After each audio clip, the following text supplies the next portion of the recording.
everybody, to another fantastic episode of the Every Pokemon Episode Ever podcast.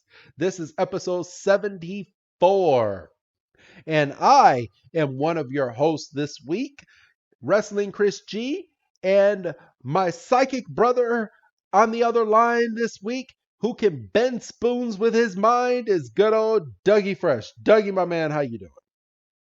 Can't bend them with my mind, but I can bend them. I thought you could bend them with your mind, Doug. One time, but I got a nosebleed, so I quit.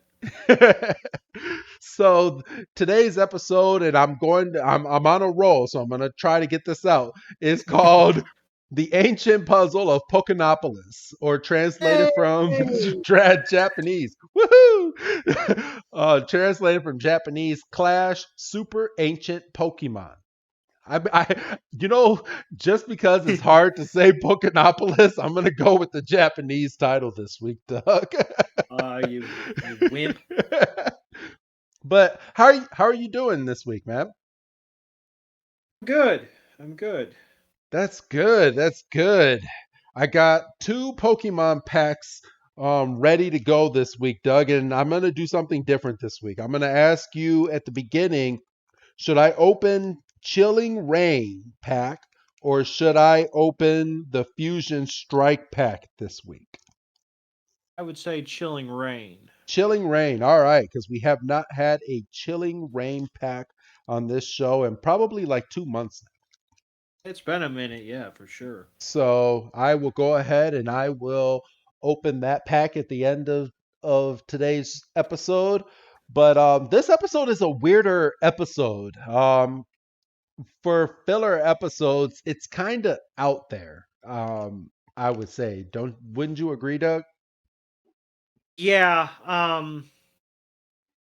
definitely a little bit of an out of the box episode. Obviously, we're almost out of the Ash is quote unquote training for the Pokemon League, so let's kind of throw some stuff at the wall and see what sticks. And We're 2 weeks away now in well, episode wise, in the series. We're officially 2 weeks away, and Ash has yet to train any of his Pokemon. We have not seen Charizard in a month, 2 months. We have not seen Charizard. yeah, so the Who is freaking dude's full of it. so I do not feel bad for Ash at all.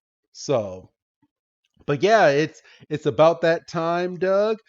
Today's episode premiered in Japan November 26, 1998, and here in the States October 14th, 1999. So almost about a year later is when we got this episode translated and dubbed in English. So hopefully, I believe we're about to let's see. I believe we're about to almost jump into when the dates are getting closer. Oh, no, not at all, because Not quite. even in the Orange Islands it's still 11 months in between. So, so Shoot. yeah, I know. But we are about to get a break in a couple weeks after the Pokemon League, because they give you the very first episode of the Orange Islands, and then they say, okay, you gotta wait 4 weeks for the next episode, which is kind of bullshit. But I mean, that's kids WB advertising for you at its best. Yeah, no kidding.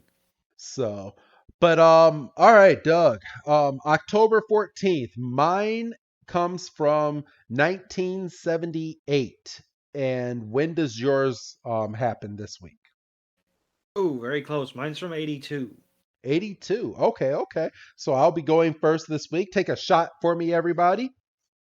All right, 1978. And it's funny because this is gonna it might intertwine on the next episode. I'm not quite sure yet, but you'll find out next week if it does. This was the in 1978, October 14th, was the first TV movie from a TV series, Gilligan's Island, and the movie was called Rescue from Gilligan's Island. Um, I picked this one because my father loved Gilligan's Island. I didn't really know too much. I mean, I've seen a few episodes and I've watched it with my father, but I didn't follow the story all that much. But my dad loved him some Gilligan's Island, Sanford and Son, Planet of the Apes, the original Planet of the Apes, and like and he still loves all that stuff.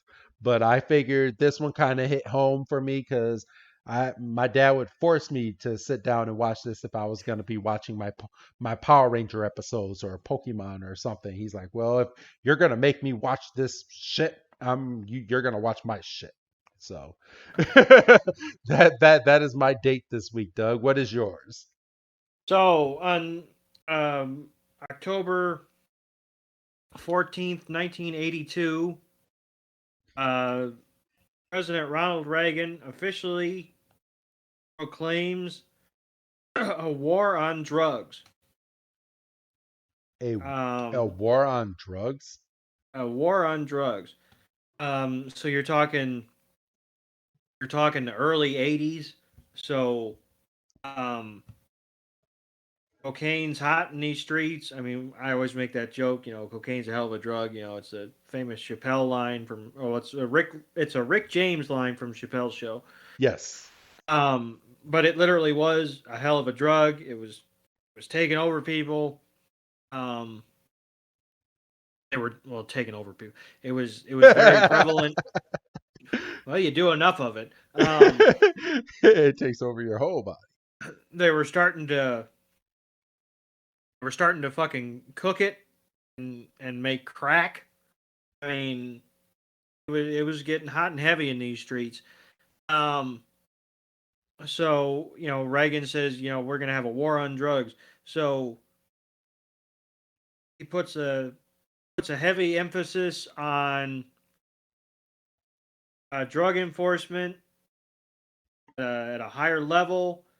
Um, he increases the budgets for anti-drug programs, so that's where we get like Dare and Gang and stuff like that. So Um, that's where Dare came from. yes, sir. Um, he bumped up the pressure on the FBI and the Drug Enforcement Agency and department. I mean, he got everybody involved. He's like, this shit's ridiculous. We're cracking down. Pardon the pun. Um,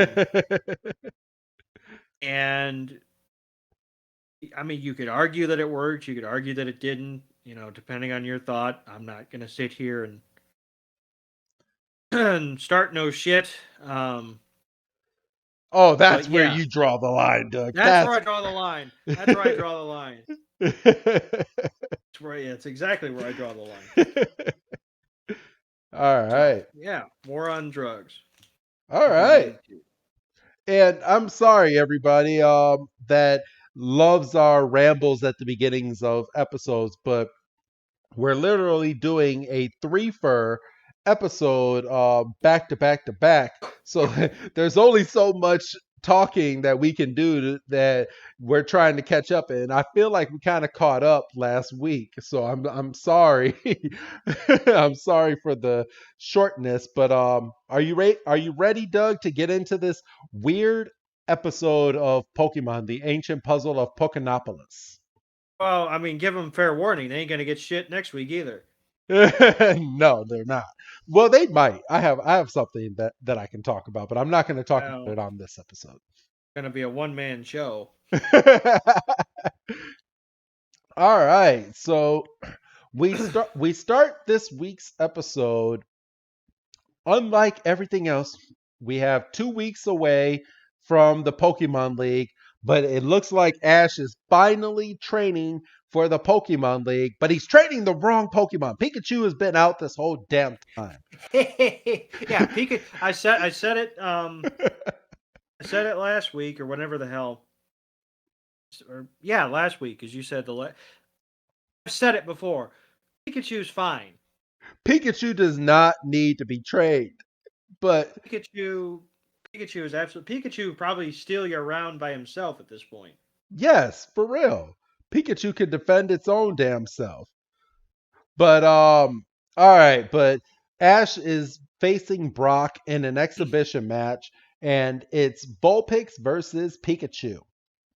And Brock is like, Vulpix, go! So we finally see Vulpix, and Pikachu and Vulpix are bouncing off of each other, and they're like, boom, boom, boom. And Pikachu is getting ready to do an electric attack, and the narrator's like, the Pokemon championships is drawing closer because we're only 2 weeks away. Misty and Togepi are over there fishing, and Ash tells Pikachu to use Thunderbolt, frickin' or he no, he says electric attack, which is dumb What is because that? What is that even? What is? I mean, what are we doing here? exactly. But Brock looks over at Vulpix and he doesn't say use a fire attack. No, he says use use flamethrower. And Use a so fire attack. and Brock is like, Vulpix, flamethrower. And Vulpix is gathering up all of the flame in its little tummy and it's getting ready to blast it. And Pikachu is getting ready to use some type of electric attack that we don't know what it's about to do. It's up to Pikachu. And then jumps in freaking Jigglypuff in the one episode that it doesn't fucking belong in, but it it just jumps in. It should have been in the damn Hollywood episode. It absolutely should have been. I mean, that was a sneaky music episode as it was. Give Jigglypuff a song at the end of the episode. Put the narrator to sleep. It could be funny. You know. For real. But Jigglypuff comes in and Ash is like, "Oh shit, it's Jigglypuff." And Pikachu has enough wherewithal to deflect its attack. Brock has to tell Vulpix deflect, and Vulpix, eyes glowing yellow, moves away and just goes, bah! And they shoot up their attack at the rocks that's right next to it. Jigglypuff is squinting, thinking it's about to get freaking fried. But then out of nowhere, there's a huge explosion. We see some scientists. It looks like some scientists are off in the distance and they hear the big explosion and they're like, "What the hell was that?" And then we go back just to find out. Oh, we get the title card, which is 2 minutes into the episode. It's a minute less than what it's been in the past other episodes. They learned their lesson. I know, but then we come back and we see everything's cleared up, and there's a big old bell, and it looks like a cave that they have blasted into into the rock wall that was there. Doug, you want to take it from here? So yeah, Ash, Brock, and Misty are kind of staring, kind of dumbstruck. Um, and I was more focused on Jigglypuff in the background because Jigglypuff realizes shit has gone and done fucked up, and Jigglypuff said, "I'm just gonna go over here real quick," and runs off. And Brock goes up to a piece of the rubble and clears away some stones, and he finds this weird looking artifact. And Brock and Misty turn into complete 10-year-olds because Misty says, "It looks pretty." And Ash goes, "Yeah, pretty funny looking." Or pretty weird, rather. Total, like, freaking, fourth grader shit. And, um, we don't really, and they're stuck looking at what it is. And as they're looking at it, it's snatched clean out of Brock's hands. And we see the female, Taking credit for finding shit that she didn't find.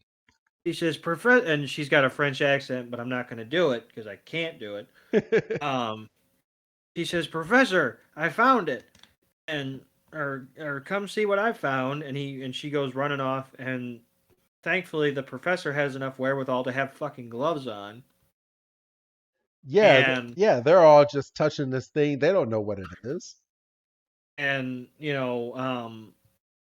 the professor's giving this chick all the credit, and for the first time ever, Brock's not like automatically dumbstruck because of a pretty woman. He says, "I'll beg your pardon, but actually, I found whatever that is." And he tries to explain himself. He says, "See, my friend and I were having a trainer battle, and then and then he gets cut off, and the woman's like, "Well, thanks a lot. I couldn't have done it without you." Um, and she turns around and goes, "This is the discovery we were hoping for," and she's taking all the credit, and the guy's shaking her hand, and the other excavators are smiling, and Brock, Ash, and Misty are just in the background going, "We're getting fucked, aren't we?" At least he knows when he's getting fucked. He wishes. Um, Like that Cartman line. They didn't even use any lube when I got fucked. and we pan over and we see that the head professor has already set up a camp, and um, Misty and Ash are floating around still trying to look for credit. They're not getting it, and And then off in the distance, we see Team Rocket because we can't have an episode without Team Rocket back in the day. So they're inside of the tent and they're looking over all of the artifacts. Did we get the name of this girl, or has she not introduced herself properly yet? Because I've watched it. This is my second time, and I have not seen the name of this girl. if we did, it completely slipped my mind early. Okay, well, I'm gonna call her just the scientist because I don't think we've because I'm literally looking at the subtitles and I do You not could see her call her name. you could call her Frenchie. Check number two. Chick number two, So they're not in, Jesse. no, not Jesse. So they're inside of the tent and they're looking at all of these artifacts. And one of them that pops out is a Psyduck, and it looks like it has a bunch of different writings all over its body. So it looks weird.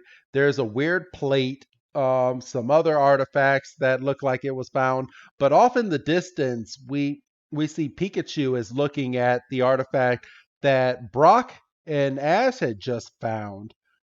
And um they're looking at this stuff, and then Misty gets the bright idea. She's like, I think I know what you're trying to study. I've heard about it in the past. It was something about the history of the Pokémopolis. And where Misty knows about Pokémopolis is beyond me because nobody else that was inside of this tent outside of the scientists knew what the hell Pokémopolis was, Doug. Yes, but pardon me, for goodness sakes. Um, then we find out that the female archaeologist, that's the word I couldn't think of earlier, Geo- archaeologist. Archaeologist. That's a good one. Um, we find out that she's kind of a wunderkind, because she was doing all this highfalutin schooling when she was a like she wasn't even double digits in age, and she was writing books, and Yeah, um apparently she was really smart. At the age of 9, she had written her own book. that's what it was.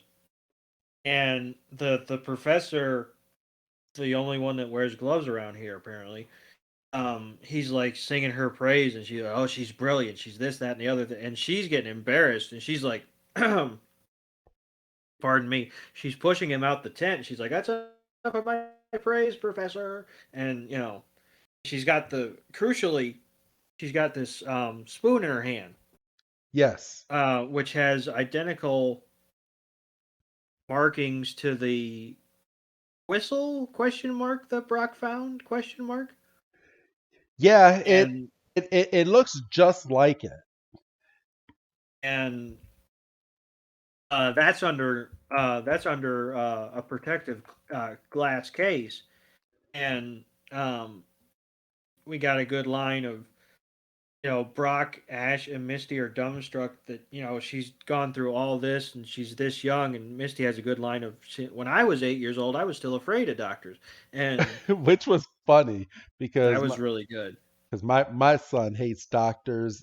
If he knows he's about to get a shot, then And he, that well, and they sneak up on you these days. yeah, they do. They're like, oh, look to the left, poke.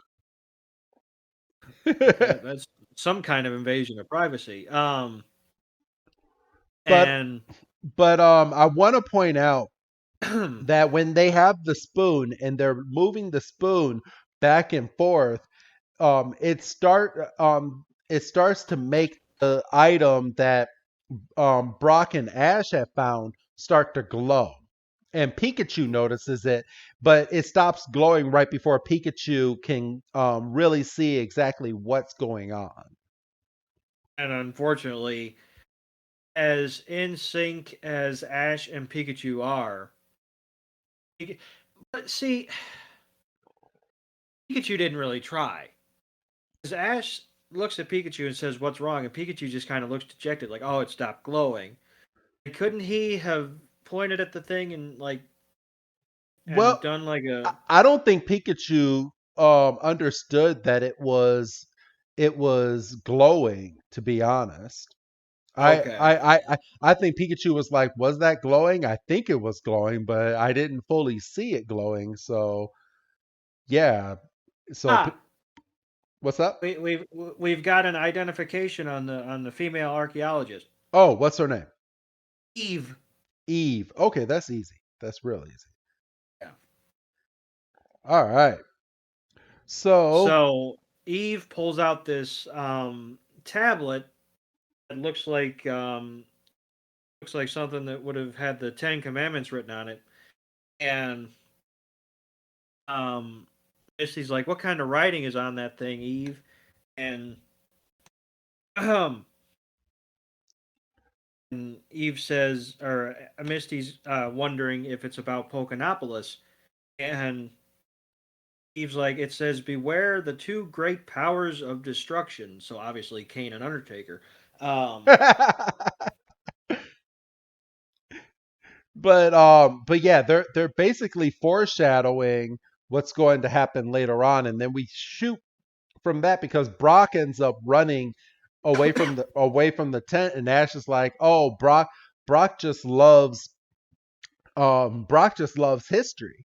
And he's kind of embarrassed, but then we shoot right outside to Team Rocket, and Team Rocket is out looking with their binoculars again, and they're looking over at the tent, and they're like, that built temples in honor of great Pokemon.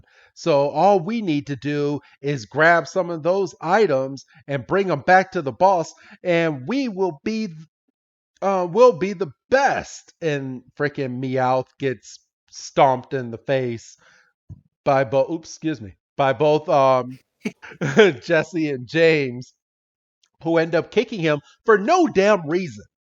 Like oh, what? Meowth has had a couple of bad episodes. Yeah, but for real, like Meowth has a good idea. Were they not gonna go down there and try to steal some of those items? No, I mean, yeah, they were. Why are they kicking Meowth? Because they didn't think of it. So we go straight from that to the nighttime. And Yeah. So what's up, Doug? I was gonna take it. Oh, yeah, go for it, my brother. So we're in the RV, and it's our trio, and Pikachu and Togepi and Eve. I think this is probably the closest Brock's been to a girl at night that wasn't Misty. Um, and the two items, the one that Brock found and the spoon that Eve was waving earlier, are on the table under glass, and they both start glowing. Um, well, no, I take it back. The whistle thing is glowing, and then the spoon starts to vibrate, Yes, and Team Rocket is hidden in bushes, and they're doing their motto in whisper tones because nighttime and all that. they gotta be quiet, yo. They're literally doing the Scooby Doo villain sneak, and Just tiptoeing. And then Meowth's like, "Hey, you idiots! Why are we doing the whole motto? Don't we got to grab shit and run?" And then we have a minor argument. And, Jesse says, "Well, the biggest stuff must be in the temple." So she throws out Arbok and says, "Come back with the most." What does she say? Come back with the Co- co- most valuable treasure you can find. yes.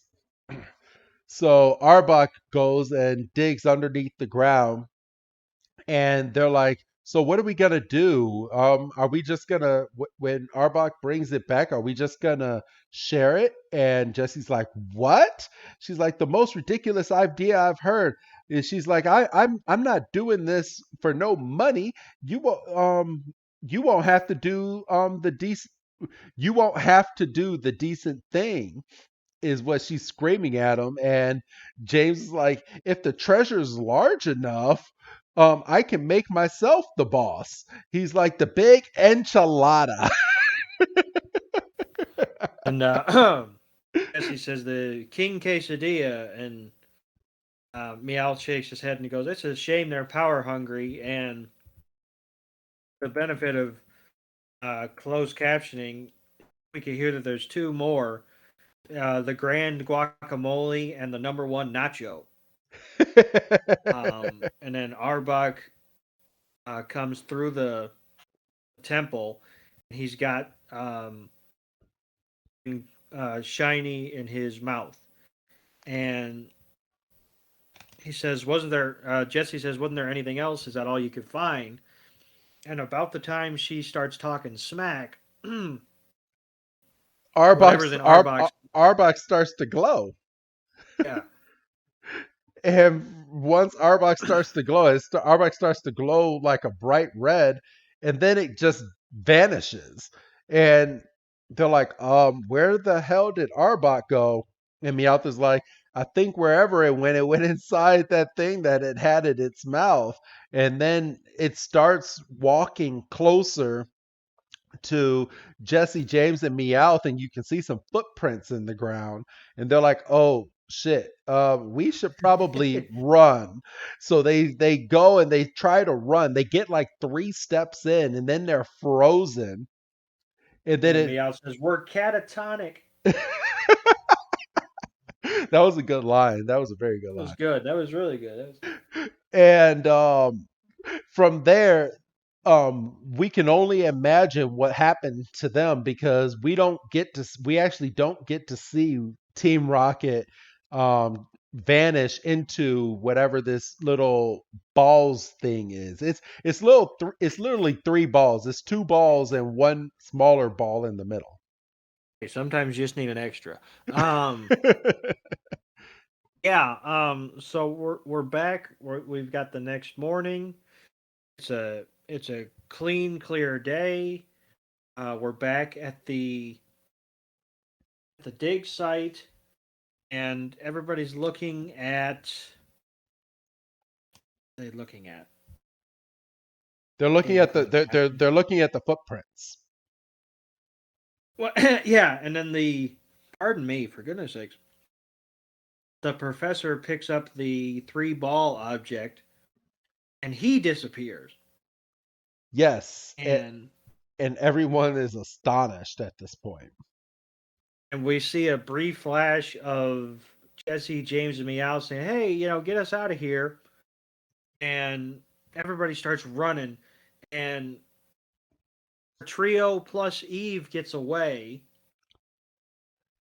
but the other archaeologists get froze and captured in the device.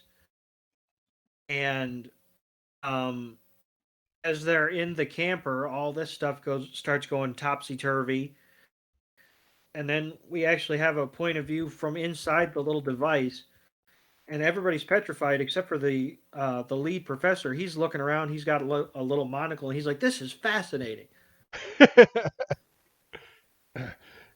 and and Jesse and James, they're like, where are we? And they noted they've been inside of this thing since nighttime. It is now daytime, so Yes. they have no idea what's going on. But Imagine they're all inside of the smallest ball. So it's already cramped in here. And not only is the professor in there, three of his colleagues are in there, plus Team Rocket is in there. So there is a total of six people inside of this thing right now and one Pokemon. And you know, and it looks like Jesse called Arbok back because Arbok was taking up too much space. which would make sense. So, but yeah, as you were saying, the scientist is looking around and he's like, this is fascinating. This is really, really nice, dark, and invasive. And freaking James is like, I'd rather be in Miami Beach, which is another U.S. pun. Something they don't do these days in Pokemon. They don't intertwine the U.S. anymore into Pokemon. But so it's funny every time that they bring up like U.S. things into Pokemon. But then we go to the Yeah, oh sorry. I was gonna say I think they've dropped that because I think they figured they don't have to dumb it down for us stupid Americans anymore because it's popular enough as it is. Yeah, for real. So we go straight to the outside, and the ball is no longer a visible thing. The ball transforms into a tall Gengar with weird writing all over it, but this Gengar is no regular Gengar. This Gengar is about, it looks like about like 60 feet tall and just really, really wide. And he looks like a freaking monster. He looks like the Hulk from the Avengers, like the size of the Hulk. Ooh, ooh, I like that. That's good. So that's about the size of this Gengar. Doug, do you wanna take this next part of the scene? I don't like this because Ash plays a complete. I don't know if it's ignorance or arrogance or whatever, but Misty's like, well, that doesn't look like a Gengar. Um, and Ash is like, Misty's right. That can't be a Gengar. It's too big. I've seen Gengar before, and it didn't have those weird markings on it.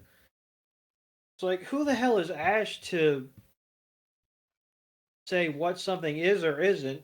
He has to pull out his Pokemon with every or Pokédex. Pokédex with every other Pokemon he sees. Who now all of a sudden he's a goddamn expert on what is and isn't? I Yeah, mean, well, at least Dexter knows that Gengar is an actual thing this time because last time it was like there's no info on this Pokemon. oh, that's right. Well, it's gone through an update, I think. Yeah, it has. So Um, they know Gengar is a ghost Pokemon, but there's no more data on this Pokemon. and Eve looks up and goes, "This must be what the tablet foretold." And they look behind him, and all the shit's floating. The original artifact is still glowing, and Angar is turning the mountains all gloomy. And Professor Oak looks out from his balcony and sees everything. And Angar's on the warpath. Freaking Professor Oak is like, "Ooh, a storm's a brewing." Trick knees acting up. I better get these Pokemon inside. Better round up all Ash's toros. but um but yeah, we go back to the scene where everything is basically going to shit. And and Ash looks right in and he's like, "You know what? I'm going to try to stop this thing." And he just runs off from Eve, um Misty and Brock, and Eve is like, "No, it's too powerful." And Ash is like, "The nearest town is my hometown, but you won't be able to stop it." He's like, "Maybe you're right, but I got to do something." And It's a then total freaking action hero line. You might be right, but I've got to do something. and he's like, "Let's go, Pikachu." And Pikachu's like, "Well, shit. I mean, he is my owner, but do I really go into this idiocy?" I could go back to not listening to him. I could. I do have electric powers. So it's at this point that even Brock is standing back and Brock has sweat running down his face. He's like, well, son of a bitch, why does he have to? I can't let anything happen to Ash. Freaking Mrs. Ketchum will freaking chop me up. So they all start running after Ash to go and fight this big ass Gengar. And Brock is like, I gotta help him before it's too late. Another action hero line. They were Before it's watching too late. they were watching too many Saturday morning Spider-Man cartoons. Hey, well, it is WB. Well, no, so it would be Batman. Yeah, it would be Batman on here, but they uh, they were watching some Fox Kids freaking Spider-Man. I mean, these lines are just too heroic. But we go inside of the tent, and the item that Brock and Ash have found is floating now inside of the tent, and it's glowing again. So, Doug, you want to take it from here? So, The who's that Pokemon Jigglypuff? Sorry. who's that Pokemon is Jigglypuff? Yes. And they're in the tent. And, God damn it. Cooperate. So, So when well, we come back, it is not cooperating with me right now. no, you're good. I'll continue, my brother. So we come back and they're outside and they find the big Onyx and Onyx. I mean, not the big Onyx. They find the big Ah, Gengar and this dude, Gengar. 3 episodes in a row, he said. It'll be fine, he said. Gengar is taking down telephone lines, taking down trees. He's destroying everything around him. And Brock's bright idea is to hurt him with his Onyx. So he's like, hurry, Onyx, we need your help. He's like, go underground and block that Gengar. So Onyx dives underneath the ground. Ash sends out his Pidgeotto, and Pidgeotto goes up to try to use its gust attack, and it looks like it's just giving Gengar a breeze because Gengar just smiles, and then he glows his eyes, and then he sucks in freaking Pidgeotto into his stomach. Best way to capture Pokemon, I'm telling Yeah, that's the way. These Pokeballs, man. you. And Freaking Mewtwo and Gengar got it down. freaking so Pidgeotto drops into the dark matter and takes out Meowth, and Jesse picks it up and goes, "Can't you battle better than that, you broken down bird?" You Pidgeotto's out of it, but Jesse's just shaking the and Onyx pops up from underground and tries to wrap itself around Gengar and just gets absorbed into it.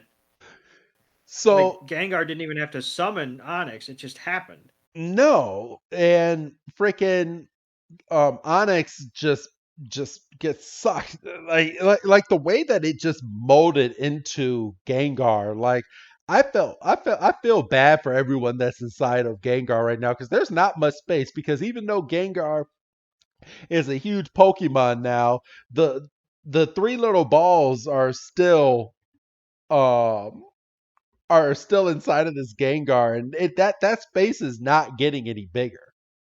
No, I mean it's just completely cramped now. I mean, Onyx doesn't shrink down to fit into it; it just happens, and so they're just completely just smushed. So we go back and Gengar finally notices Ash, Misty, and Brock. And Brock has the bright idea. He's like, I think we better run. So they start running and they run back to the station wagon, which Eve is in, and Eve is floating with all of her belongings floating around her, and she has yellow eyes, so she is being taken over by some spiritual thing. and they come to the conclusion that she's under a spell, and Brock tries to be the superhero and run in, but Misty and Ash grab him and like, no, she's under a spell, we can't even get over there because we'll get swallowed in too, and then what are we going to do? And then the device that Brock and Ash had found at the beginning of the episode that was underneath the glass just shatters. And Eve has a floating spoon that matches the writing on the other device, and the spoon and this device go together, and the spoon acts like a key, and then all of a sudden a big flash of light just shoots out of the station wagon and freaking goes into the air and forms a new Pokemon, and it forms none other than Alakazam. And Eve snaps out of her spell that she was under. Doug? And they have a good line of, "That's not just Alakazam, that's Alakalossal." And you ha ha ha. Um, and then Ash is able to pull out Dexter, and we find out that Alakazam is a psychic Pokemon. I feel like they've met Alakazam before. Or was it just No, Kadabra with Sabrina? it was just Kadabra because she had an Abra and it evolved into Kadabra. Kadabra. Yep. Gotcha. Okay, didn't get that far. Um, so he said this Pokemon uses psychic attacks to overcome its opponents. Um, and Ash kind of uses, quick logic and saying, well, this attacks must be this much more powerful because it's gigantic. And, obviously anybody that knows Alakazam knows that it has the two spoons in its hands, and it's using those spoons to conjure up energy, and it's putting like rock formations behind Gengar. And And these rock formations look weird. And Ash even kind of points out, he's like, what the hell is that? Because it looks like they have like purple or bluish goo all over it. then they're like, I'll tell you this much, I don't want to stick around to find out. And then we then we end up having like a big time like kaiju battle between this gigantic Gengar and this massive Alakazam. And we've got Gengar's dark energy and Alakazam's um, spoon energy, and it's intertwined. It's going up in the sky, and the sky's black, and Steve's having a flashback to the writing that's on the tablet, And and and we also get a close up of what's going on inside of Gengar. Everyone's getting shaken up because every time Gengar gets hit, everyone on the inside is impacted by it. yes, and Eve is having like an existential crisis because she was the one that's been digging around looking for the stuff, and if she hadn't have gone looking, none of this would have happened. And no, Eve, it's not your fault, even though it kind of might be, but we're not doing that. Um, then then we remember that Brock. Then we remember that Ash is 10 years old because his bright solution is to catch him. Yep. And well, Ash, these are like super gigantic ancient Pokemon. He goes, well, they're still Pokemon, and he throws two Pokeballs, and they get disintegrated. Like it, and when you say disintegrated, like these Pokeballs literally explode in the air, and they just turn to like just flames, just boom, like they look like bombs. Yeah, they ain't coming back either. No, and Ash has the dumbest look on his face, and and their body gets frozen because Alakazam and Gengar look over at them and they're like, "Did you just try to capture us, you stupid SOB?" But Pikachu doesn't get in the mix of being frozen because they miss Pikachu, and Pikachu runs over into the water and goes Thundershock, and just Thundershocks the mess out of them. Everyone that's on the inside of Gengar is getting fried at this point, but it hurt him. It did its job, and Gengar and Alakazam continue to start battling each other and throwing their psychic powers wherever it goes. They're Alakazam is making these rocks everywhere, and Gengar is blowing up trailers. It's a big old mess. Good job, Yeah, Ash. that trailer got absolutely wrecked. Yep. And then And it, and then from the explosion, freaking we get Jigglypuff again because Jigglypuff gets knocked off a cliff, tumbles down, and still wants to have a freaking performance with all the chaos. I mean, if it's gonna go down, it's gonna go down singing. if it's gonna go, yeah. I mean, what's that Fallout Boy song? We're going down, down, sugar. We're going down swinging. Um, that's a banger. So I gotta be honest. What's up? I didn't care for this. Like Really? this ending completely felt like the biggest possible cop out I think you could have.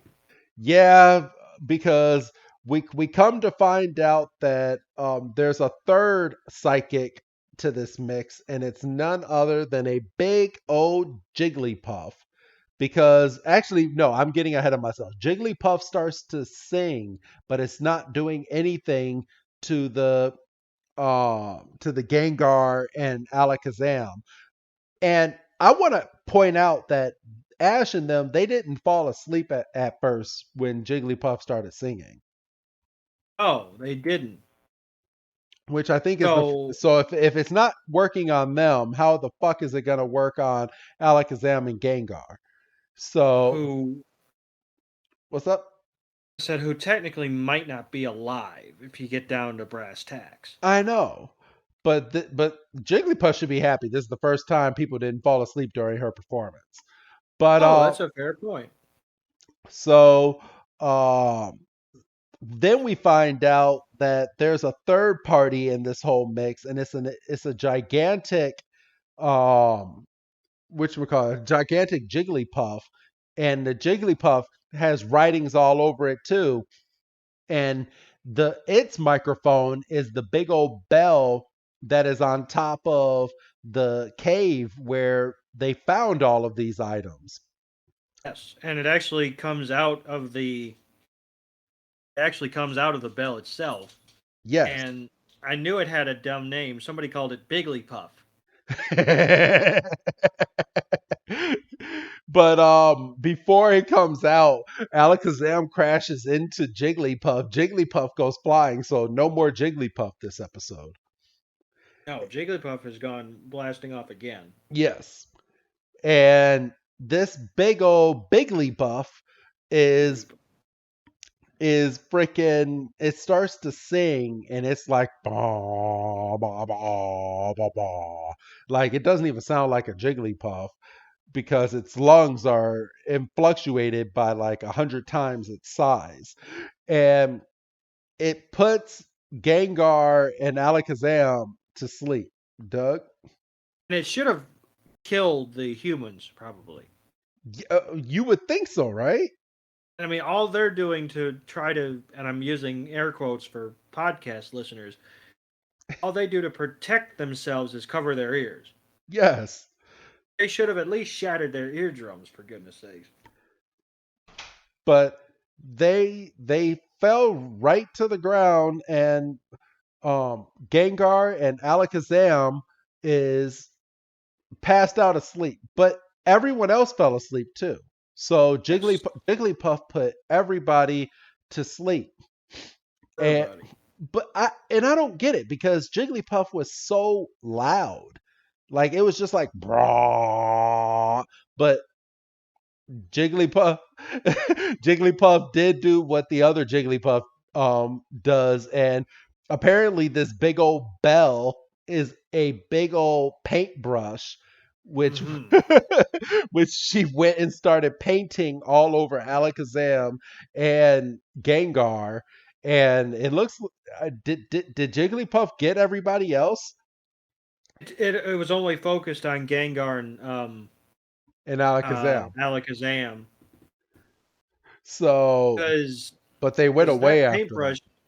that paintbrush might have might have broken somebody's nose.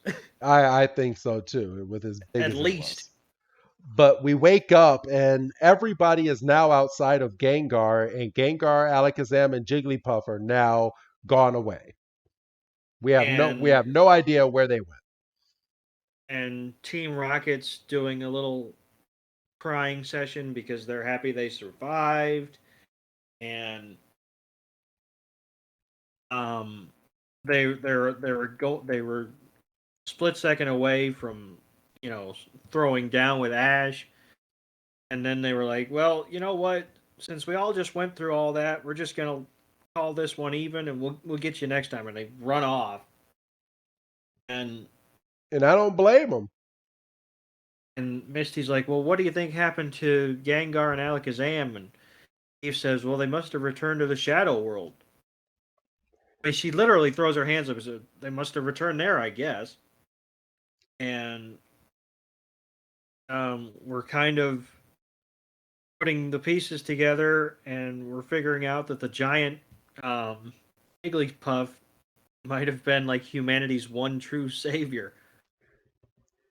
And that was literally the end of we really had no real ending to this episode. They literally woke Oh, up, was like, where did everybody go? Ash still hasn't trained for the Pokemon League, and then they end it. It's like they're like, okay, so production in this episode is already out of the water, and we have nowhere else to go. So we're just going to end this episode. and you know the narrator does his best to try to sum up everything and saying, is this the end of the mystery of Pokémopolis, or is this just the beginning of everything that was discovered? And he's using all this, you know, and he says, you know, the one thing that you can't forget is we haven't solved the biggest mystery of them all. Will Ash ever get around to training? See, even the narrator wants Ash to finally start training. He has 1 week left, one more week, and then it's Pokemon League time. And then it's Pokemon League time, finally. Yeah, I know. It's like it took us forever to get here. So, all right, but at this point, everybody, that was this week's episode. I'm gonna give this a flat like 2 for filler episodes because I didn't really care too much for it. Doug, what would you do on your Oh, double I'll meter? bump it up. I'll bump it up. I like the big kaiju battle and the possession of Eve. I'll give it a 3. Okay. All right. So you give it a 3, I give it a 2. And it's now time for the Chilling Rain Pokemon pack, everybody. All right. My pack is open already. So I do have a white card, which means that this might be a decent pack. Hey, So, all right. Doug, what energy am I about to look at? Psychic. Fire. Damn. Damn it. Damn. I kind of feel like you were going to say fire, but you didn't. But I got fire energy, Cilio, a Clara training card, a Hunter, a Hey, Snorunt. Yeah, a Hunter in this episode. That's kind of good luck right there. So let's see what this last card is. I have a Bone Sweet, a Cubfu, an Inkay. I don't know how to pronounce it. A Diglett. My reverse hollow is a Galarian Surfetch. It evolved from a Galarian Farfetch. hey, And, all right. and my I have this card, but it's a lucky one. I got a Shadow Rider Calyrex V. So that is my rare card coming out of this. And I'm going to say that's a winner because a lot of people love this card. And it is kind of hard to get this card. So, and it's the star of an expansion pack from Sword and Shield. So, which I never did complete, by the way. I need to finally go and complete that Sword and Shield. Yeah, slacker. Yeah, for real. I got up to the last level and didn't beat it. So, all right. That was this week's episode. Do you have anything else to add for this week, Doug? I don't. We're just chugging along at this point. All right. Well, I want to thank everybody. And if you haven't already, go over to Patreon because I forgot to plug it on the last episode. But Patreon is free, everybody, for 1 month. For the month of January, it is completely free. Go on over there. And if you like what you are listening to and you like the episodes 1 week in advance, then stick around. It's only $5 to listen to episodes 1 week in advance, starting in February, going forward when we put the billing back up. So if that's about it, Doug, go ahead and say goodbye, Doug. Bye, Doug. And this is Wrestling Chris G signing out, telling all of you I will see you on the next episode. One more, everybody. Just one more filler. Just one more. Have a good night, everyone.